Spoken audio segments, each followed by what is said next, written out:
The soldier emerged from the trench singing Merry Christmas. Instead of shooting him, the enemy soldiers accompanied him with music. After the song ended, thunderous applause echoed across the battlefield. The soldiers from the two opposing countries greeted each other warmly. The commander hurried out and ordered the soldiers to return to their trenches immediately. At that moment, the enemy commander also came forward and proposed, "Since this war won't end so fast, why not cease fire for a day and celebrate Christmas together?" And so, the soldiers put down their weapons, came out of their trenches one by one, and slowly gathered in the center of the battlefield. One soldier took out a photo of his wife and handed it to an enemy soldier.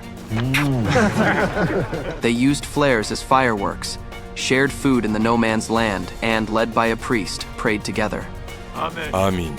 Amen. In that moment, the battlefield was incredibly quiet. If there were no war, they might have been good friends. After the prayers ended, the midnight bells rang.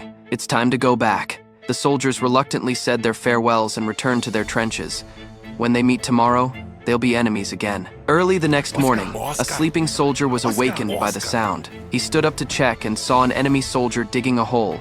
Hesitating about whether to shoot, the priest appeared in the center of the battlefield, waving a white flag. It turned out the enemy soldier wanted to give his brother a proper burial. Given this, why not extend the ceasefire for another day, to bury all the fallen soldiers on the battlefield together? Upon hearing this proposal, the commanders reached an agreement. Soldiers gathered in the center of the battlefield, searched for their fallen comrades, dug graves, and buried them. With the priest's prayers in the air, the soldiers played bagpipes to bid farewell to the dead. Before long, the battlefield was densely marked with tombstones. Afterwards, the soldiers sat down in shell craters, playing games together.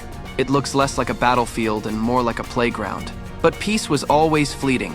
War remained a game played by politicians. Orders came from the superiors.